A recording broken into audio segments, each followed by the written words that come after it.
Hoje nós vamos falar também sobre aquecimento global, com um climatologista que fala que o aquecimento é conversa para boi dormir. Eu não sei se o boi prefere dormir na sombra. Eu vou conversar com o Ricardo Felício. Venha para cá.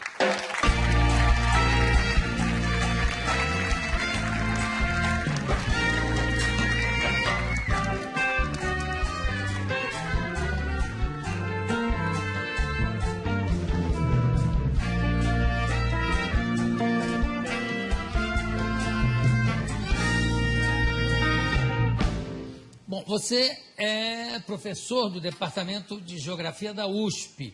E o que é que você estuda especificamente? Climatologia, é isso? Climatologia antártica, do continente antártico, já há 20 anos.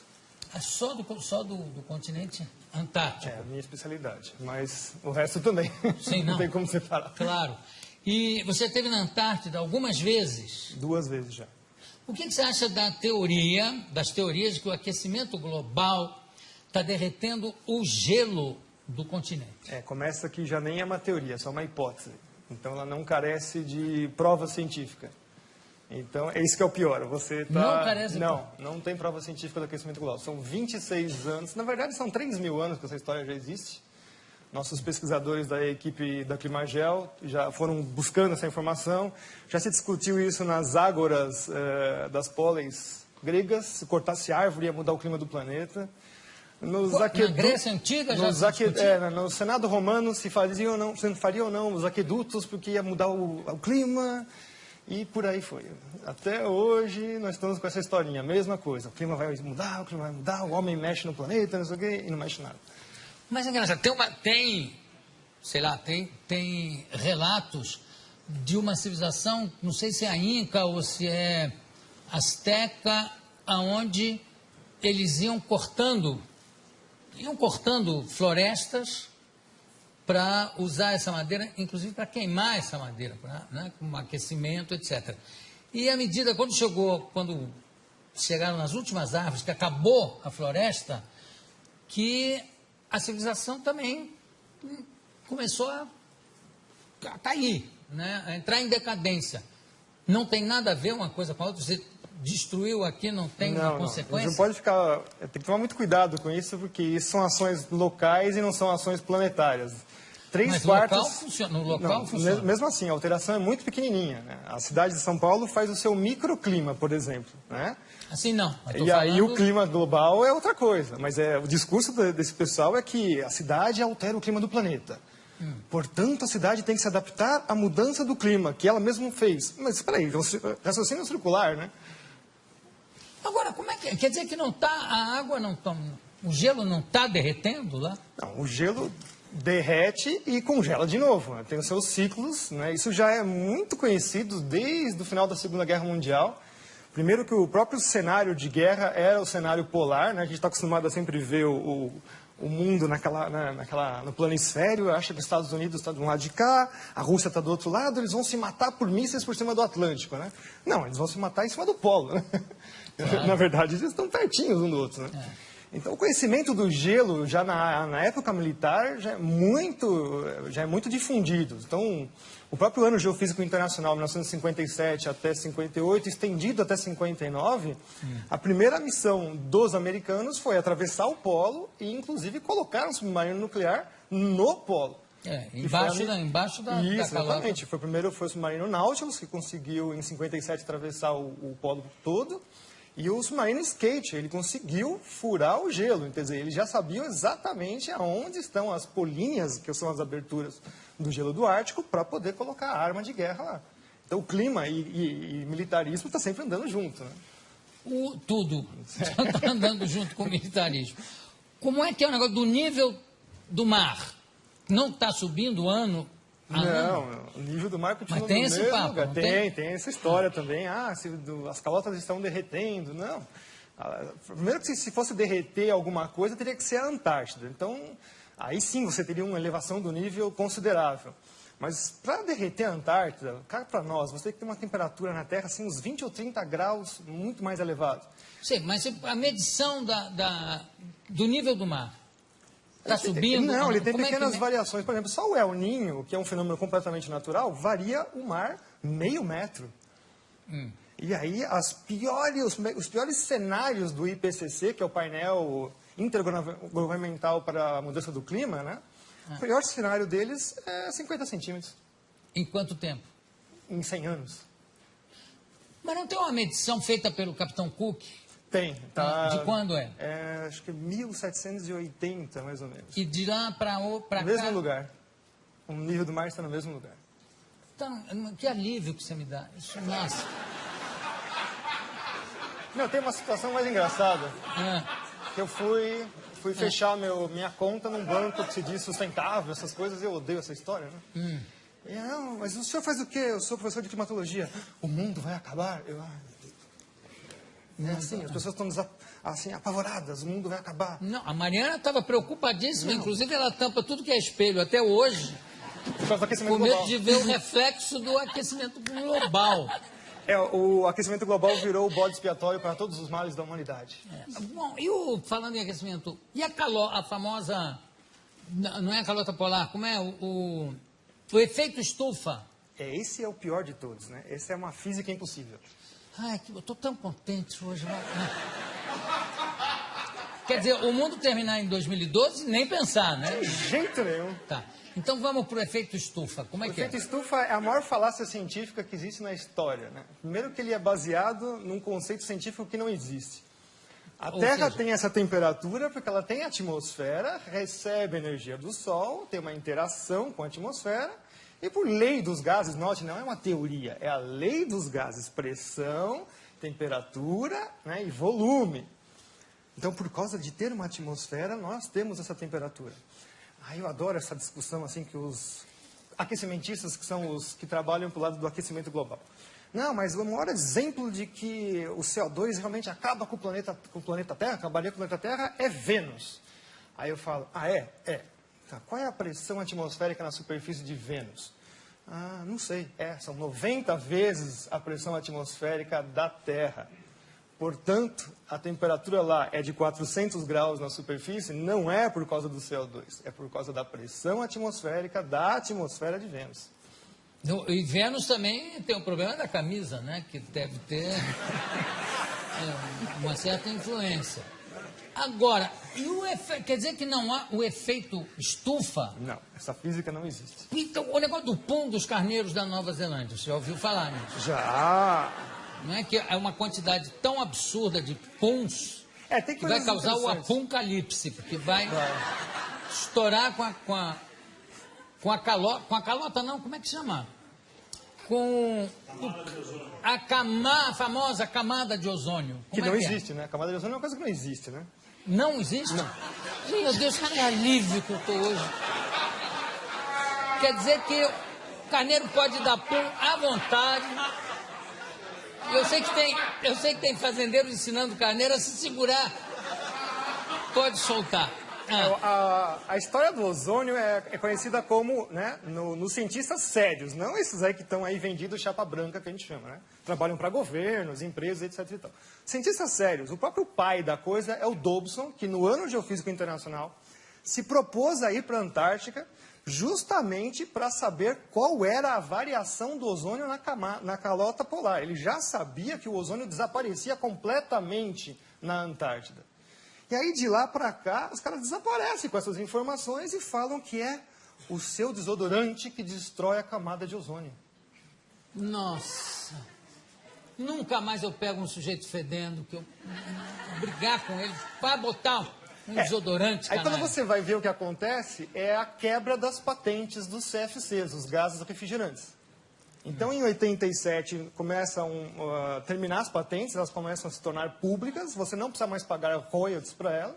Então, a indústria toda que detém essas patentes lança um substituto chamado HCFC, que é um organofluorclorado como qualquer outro, mas custa, né, o CFC passa a custar $1,38 o quilo, o outro passa para $38 o quilo.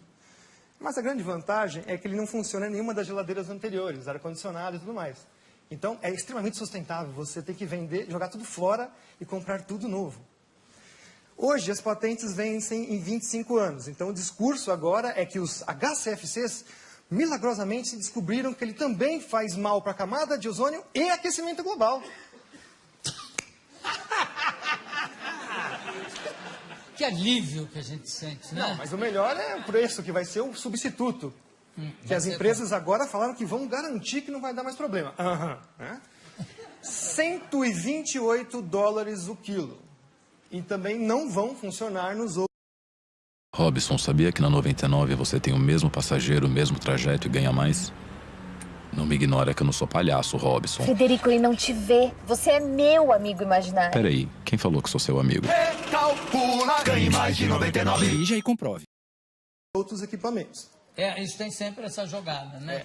Se vocês perceberem agora, mas não é só trocar o gazinho do refrigerante. Parques industriais inteiros têm que ser trocados, porque existem os sistemas de refrigeração central, caldeiras e tudo mais. Se vocês perceberem agora, todos os produtos estão passando a butano de novo. Os CFCs, quando eles vieram no final dos anos 40, 50, eles vieram justamente para resolver o problema de explosões em fábricas, porque é um gás totalmente inerte, não tem nenhum problema com ele. Então, hoje nós estamos voltando para trás, né? Começo de século XX de novo, por uma mentira que é que esse gazinho destrói a camada de ozônio. Qual é o gás que destrói a camada de ozônio? A hipótese, é uma hipótese de novo Sim. antrópica, que nunca foi provada, é que os CFCs, os gases organofluorocorados, conseguem destruir a camada de ozônio. O butano não. O butano está isento disso. Ele fica lá, por enquanto, né? Até alguém arrumar um problema com ele. Tem uma coisa que me chama muita atenção, Ricardo, é que sempre que você vê o anúncio de um fenômeno astronômico, a queda de um meteoro, ou um fenômeno geográfico e físico, sempre é assim, a temperatura chegou a não sei quantos graus, que não acontecia desde 1920. A nevasca que aconteceu esse ano não se via desde 1887. Quer dizer que sempre anteriormente, teve alguma coisa pior? Sim, nossa, muito pior. Pois é, então por que essa coisa catastrófica, né, de achar que a próxima será a pior? Se nunca acontece isso. Os registros paleoclimáticos mostram coisas assim muito piores, tipo o nível do mar subir 50 metros em 100 anos, a temperatura subir em 50 anos 8 graus, e o pessoal está falando que vai subir meio grau em 100. Que isso? É piada isso? Isso é uma piada. Olha, tem gente já querendo fazer pergunta ali na plateia, não é? Pode fazer, faça. Você disse que esse negócio do aquecimento global não tem nada a ver e tal. E, assim, o meu pai, muitas pessoas mais velhas que eu conheço, dizem que São Paulo na década de 60, 70, era tipo, conhecido como a terra da garoa, que era muito frio. E hoje, agora, você pega a época do verão, tá um baita calor, um calor insuportável. O que você pode explicar sobre isso? Isso daí é o efeito do clima no local, né? Então, isso não é um efeito global. O caso da garoa, por exemplo, nós tivemos um trabalho científico feito agora em 2009, 2010, mostrando que nos últimos 3 anos ela voltou com a mesma intensidade dos anos 30, 40. Então, na verdade, também a garoa é um fenômeno cíclico. O que carece hoje em dia muito é a observação. Nós temos pouca observação realmente dos fenômenos climáticos dentro da cidade. A gente até fala que é o clima citadino, na verdade, né? Em geral, nós temos também pouca observação. A partir dos anos 90, fechou-se estações meteorológicas no mundo inteiro. O próprio presidente Collor de Mello fechou diversas estações meteorológicas aqui no Brasil também. Então, a gente carece bastante de informação meteorológica em loco. Os satélites medem, mas sempre tem assim um problema de método, enfim, não é uma coisa tão fácil. A influência do desmatamento no clima global. Não existe. Não, infelizmente. Não existe? Não. E no clima local? Mais ou menos. Uma coisa que as pessoas também não sabem... Quer dizer, a Amazônia, então, não é o pulmão do Não, mundo? tem que tomar cuidado. Não, nunca foi. Nunca foi. Nunca foi. Essa teoria já foi derrubada nos anos 80. Já. Não São é os nem a oceanos. pleura, nada? Não, são os oceanos. Eu vou continuar aqui com o Ricardo Augusto, vou mais um bloco com ele, porque meu querido amigo, irmão Juca de Oliveira, tem uma teoria que eu quero colocar aqui para o professor Ricardo para a gente debater. E também eu já vi que tem mais uma pessoa querendo fazer uma pergunta. Então, nós vamos abrir o próximo bloco com a pergunta dessa pessoa. Podemos continuar? O que vocês acham? Sim! Eu também acho. Vamos lá, por favor, Willem. Tenho aqui ao meu lado o professor Ricardo Augusto Felício, climatologista, estamos falando sobre clima. A gente fechou o último bloco falando, para minha desolação, que a Amazônia não é o pulmão do mundo. E não tem influência. Só na OLX você desapega rápido e fácil. Desapega. OLX. O desmatamento não tem influência no clima? Tem que tomar cuidado com isso, porque quando eu falo isso, significa que eu estou autorizando a destruir a floresta. Não, de forma... Mas a gente tem que tomar cuidado, porque o aporte do ambientalismo é esse contra as pessoas que falam, negam a hipótese do aquecimento global. Né? Então, você mistura tudo dentro de um saco de gatos.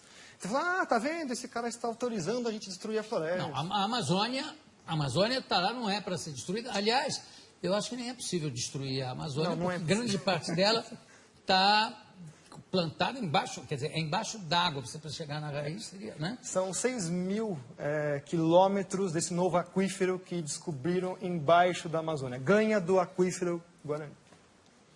Recentemente descoberto. Eu não faço ideia do que seja 6 isso, mil mas quilômetros. deve ser importantíssimo. Vai ter 6 mil quilômetros. Haja aquífero, aí. E o negócio da floresta, como é que é a floresta da chuva? Como é que é? Na verdade, assim, a gente tem que entender que quem manda no planeta são os oceanos. Aí, por acaso, existem continentes. São 3/4 da superfície do planeta com água. Então, a maior parte da troca de massa e energia com a atmosfera é feita com os oceanos. Então, de vez em quando, eles ficam com pena, coitadinho dos continentes, né? Aquela coisinha de nada, joga um pouquinho de água para eles. E se jogar um pouquinho de água para eles, já faz todos os desastres que a gente imagina. Bom, a principal entrada de água para os continentes vem na parte tropical, que são os ventos alísios. Todo mundo já ouviu falar, estudou na escola um monte de vezes isso daí. O próprio Kippen, que é uma das primeiras pessoas que estudou climatologia lá no século XVIII, XIX, né, começando esses estudos, ele falou assim, mas como é que eu vou estudar o clima, que a atmosfera é uma coisa que é invisível, altamente dinâmica e não dá para fazer nada? Bom, ele conseguiu verificar que a vegetação respondia ao clima. Então ele viu assim, olha, gozado, né? Nessa parte toda do planeta, salvo algumas exceções regionais, você tem florestas extremamente virtuosas, imensas, e é justamente onde chove bastante, onde você tem as principais células de trovoadas, né? Os relâmpagos fixam nitrogênio na chuva e, portanto, jogam isso na superfície. Então tem toda uma simbiose aí entre os fenômenos da atmosfera. Então, as florestas, o nome técnico da floresta em inglês, por exemplo, eles chamam rainforest, né? Então, florestas de chuva. A floresta está lá porque chove, não chove porque tem floresta, vocês entenderam? Então, quer dizer que se você cortasse, vamos supor, vamos fazer assim um cenário hipotético, já que eles adoram fazer cenários, vamos fazer também. Vamos supor que você tira toda a Amazônia de lá, tira tudo, você tira tudo lá, 20 anos depois está tudo de novo nascendo. Tudo de novo nascendo, tudo de novo. Mas leva 20 anos. 20 anos. Que não é nada na história do planeta. Não, nem um pouco. Quem é que queria fazer uma pergunta ali? Pois não. Tá me escutando aí? Legal. Eu sou aluno da USP também, gostaria de saber, o evento Rio+20, que vai vir aqui no Rio de Janeiro, que vai discutir sobre a sustentabilidade, se a ação antrópica não tem tanto a ver assim, ou quase nada a ver com o aquecimento global, buraco na camada de ozônio e o efeito estufa, afinal, o que eles vão discutir na Rio+20? Eles vão discutir como manter as suas colônias na coleira. Hã? Olha, vamos lá. 1492. Chegam aqui e nos convenceram que nós precisávamos de espelhinhos para sobreviver. 1992. 500 anos exatamente, eles vêm para a história da Rio. Né? Todo esse negócio, o mundo está acabando, etc. e tal. Tem os precedentes disso. 1980, então começou com a historinha da camada de ozônio. 1987 se forma o primeiro painel intergovernamental, chamado IOTP, para a camada de ozônio. 87. 88, o IPCC, que é o painel das mudanças climáticas. 89, cai o Muro de Berlim. Aí você fala, mas o que tem a ver? Tem tudo a ver. É o sistema capitalista se expandindo. E, ao mesmo tempo, quando você tem isso, nossa, metade do efetivo dos cientistas do mundo trabalhavam para a Guerra Fria. Acabou a mamata. Se você for pegar o histórico desses cientistas que trabalham para o aquecimento global hoje, são os mesmos que trabalhavam para todos os desastres atômicos e nucleares, e etc. e tal. Então, o que esses cientistas sabiam fazer? Cenários em computadores. Programo e faço os cenários. Olha, você joga uma bomba nuclear aqui e faz isso. Ele só... É muito alto, velho. Com certeza é o sanduíche mais alto que eu já vi. Trocaram um negócio chamado guerra termonuclear global por aquecimento global. O Derico queria te fazer uma pergunta. É que ele falou do nível do mar e percebe-se, não na orla toda, mas em alguns pedaços da orla, que o mar está acabando. Quem mora na beira do mar, acabou, não mora mais, né? Sim, sim. As avenidas não existem mais. E não é que não existem e depois volta. O mar pegou e acabou. Então, diminuiu-se a orla, né? Está se chegando, parece que a orla do Brasil está vindo para cá. Qual é o isso é um fenômeno que já é estudado pela geomorfologia já há muito tempo, chamado, então, agradação e degradação. Então, a gente fala assim, a gente usa a palavra degradação achando, estamos destruindo o planeta. Não, o próprio planeta se mexe, ele vai mudando as suas formas. Então, o mar também faz os seus processos de agradação, formar praias, e degradação, ele também desfaz as praias. Isso é um processo natural também. E quando há um aterro, essa água vaza em outro lugar? Não. Você botou... Olha aí. Foi o Alex? Não. Foi você. O que houve, Alex? Fala. Aqui nada, senhor João. Hein? Lá atrás, talvez. Aqui nada. Já está meio tarde, ele já está arrumando as coisas para ir embora. Eu já não falei para você não fazer isso? Não estou prestando atenção, senhor João. Nem me mexi aqui. Não se mexeu, claro.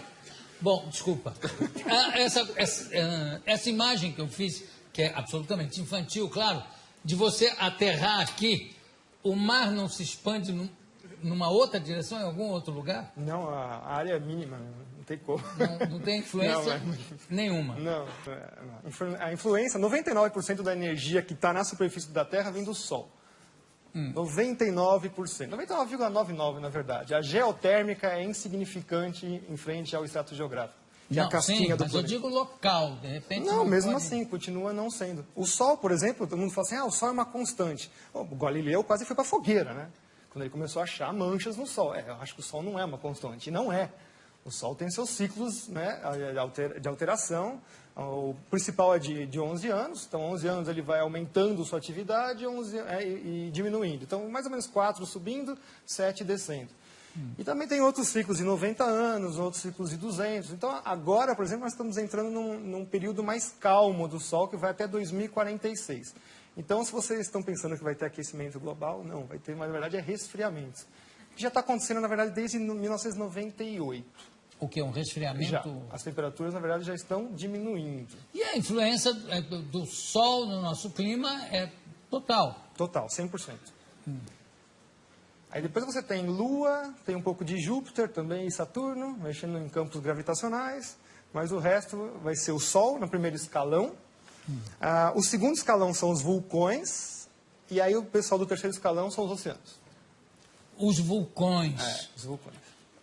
Não tem a ver um pouco com a teoria do Juca? De repente o aquecimento dessa água, que realmente é um grande condutor, de aquecer e pá! Causar um tsunami? Os vulcões têm um problema ao contrário. A resposta deles é negativa, porque eles jogam cinzas vulcânicas na estratosfera, que seria a segunda principal camada da atmosfera. E aí não deixa a energia solar ir para a superfície.